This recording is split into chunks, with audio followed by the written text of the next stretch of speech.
Good morning बच्चों। जैसा कि मैं सूरदास पाठ से 3 पद की व्याख्या आपको कर चुका हूँ। चौथे पद की व्याख्या मैं करने जा रहा हूँ। प्रसंग वही रहेगा, आपको ध्यान से सुनिए। हरिहर राजनीति पढ़ाए, समुझ बात कहत मधुकर के, समाचार सब पाए।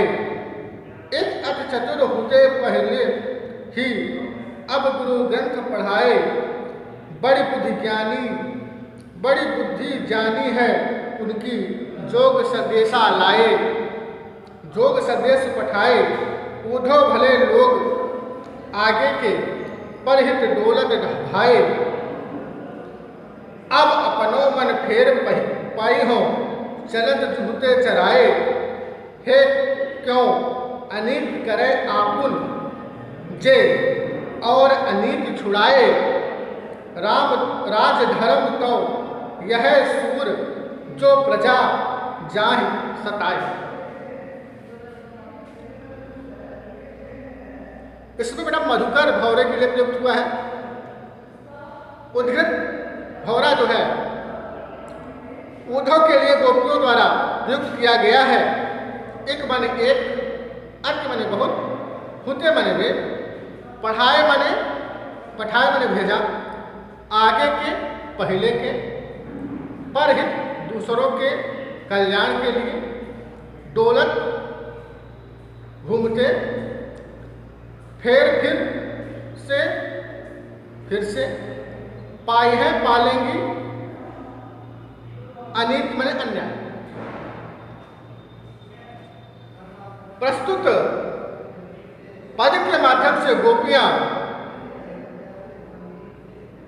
उद्धव के ज्ञान मार्ग की बातों को सुनकर आपस में बात करती हैं और कहती हैं, उलाहने के माध्यम से ताना मारते हुए कहती हैं। कोई गोपी कहती है, सुना है कृष्ण ने अब राजनीति सीख ली है। आपने यह बात समझ ली है। इस मधुकर अर्थात उद्धव से कही है। हमें श्री कृष्ण से संबंधित सभी समाचार मिल गए। अर्थात उद्धव के ज्ञान मार्ग के उपदेश से हमें यह अनुमान लग जाना चाहिए कि श्री कृष्ण किस तरह की बातें करने लगे हैं।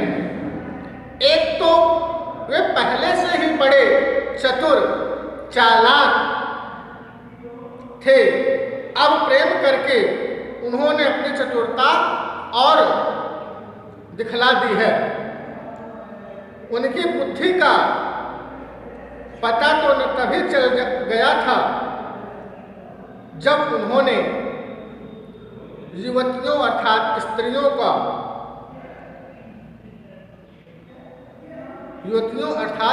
यानी हम गोपिकाओं को योग साधना का उपदेश देने के लिए उद्धव जी को यहाँ पठाया है, भेजा है। पहले के लोग भले होते थे, गोपियां कहती हैं, पहले के लोग भले होते थे जो दूसरों के हित के लिए दौड़ते मरते थे। पर अब यह है कृष्ण ने, पर अब हम एक प्रार्थना करती हैं कि श्री कृष्ण हमें हमारे मन को लौटा दें। वह चितचोर जो हमारे मन को चुरा कर मथुरा लेकर चला गया है, उसे लौटा दे। भाव यह है कि श्री कृष्ण ने हमारे मन को चुरा लिया है, पहले उस मन को वापस लौटा दे, तब योग साधना का उपदेश दे। हमें यह बात पर आश्चर्य है, जो दूसरों को सभी नीतियां छुड़ाए बैठे हैं, वे अपनी नीति कैसे चला रहे हैं। यह तो अन्याय है। सूरदास कहते हैं कि गोपियां कह रही हैं कि राजधर्म तो यह है कि राजा प्रजा को न सताए, अर्थात श्री कृष्ण अब राजा हो गए हैं, मथुरा नरेश हो गए हैं, हम उनकी प्रजा हो गए हैं।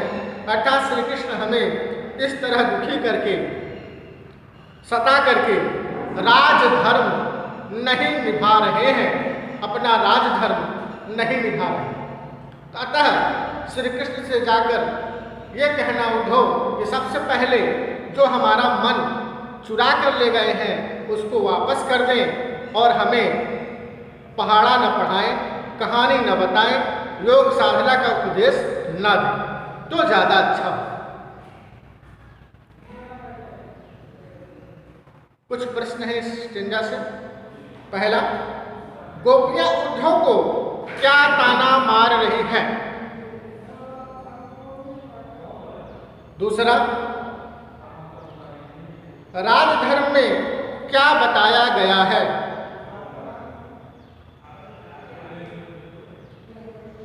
तीसरा प्रश्न, राजनीति शब्द में निहित व्यंग्य का अर्थ स्पष्ट कीजिए।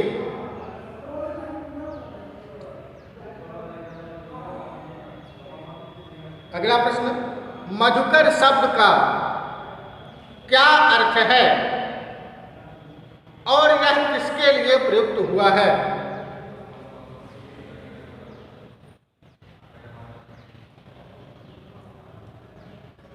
योग और धर्म का तत्सम रूप लिखिए। दौलत घाये का अर्थ बताइए। तो बच्चों, आपका ये पहला पार्ट समाप्त होता है। क्वेश्चन ऐसे मैंने पहले ही लिखा दिए हैं।